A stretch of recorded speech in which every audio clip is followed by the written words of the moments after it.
When you first start playing, you might be surprised to find out that your fingers get sore and tired. The fingertips get a little sore because you're pressing down. You're going to get some blisters a little bit. It's not really bad like when you're learning electric guitar, but it can be sore and it'll bug you. But eventually you'll get calluses. If you play every day, probably 3 weeks maybe, you'll start to form some calluses. And then once you have the calluses, you don't feel anything. It's great. But you have to lean into it. You have to play when it hurts, because if you just say, I'm sore, I'll stop, then it's going to be sore again the next time. You have to build up your calluses. That's number one for a fretted instrument, is building your calluses. The way you can do that is just by playing. But when you play, press down hard. Squeeze the instrument between these two fingers. Not so hard that you're miserable, but you got to squeeze it pretty hard, because you get a better tone, you get a better sound, because you're pressing down harder, you get more resonance, you get more everything. But it also makes your fingers sore and tired. So if you're playing for a half an hour and your wrist is sore, take a break or stop for the day.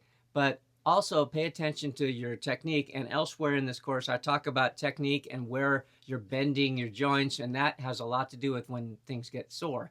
So pay attention to that and play in a relaxed way, because if you're relaxed, then your muscles are not tense, your tendons are not tense, and you don't get sore really. The only part that's going to get a little sore is the tips of your fingers. Some exercises to build it up are simple. Changing chords, like I've discussed a lot. Playing notes like any 3 notes, or any 2 notes, or any 4 notes. And it doesn't matter which notes you're playing, any string. It doesn't have to sound musical. It can be just noise. But what you're doing is practicing building calluses, making good contact between your fingertip and the fretboard, and getting a good sound that's loud and clear and rings. And you can do it slowly.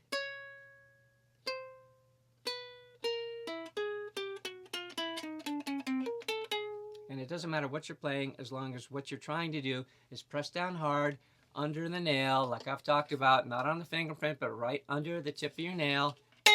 And pick any couple of notes and just bounce them around. And use all 4 fingers of your fretting hand, because if you only use 2 or 3 fingers, well, the fingers you don't use are not going to get very good at playing. They're not going to be building up calluses, and you're not going to be strengthening the muscles. You've got to strengthen the muscles in those fingers, because you don't use those muscles for much else. So play and use the muscles. Work them out. It's exactly the same thing as going to the gym and working out, and then you get sore with those muscles that you've used. You go home and you rest them, and then they're still sore the next day, but then you're okay the following day, and all that routine. It's exactly the same thing, because that's what you're doing. You're working out the muscles in your fingers. You just don't have to go to the gym. So look at this. You've already saved time and hassle by being able to work out at home.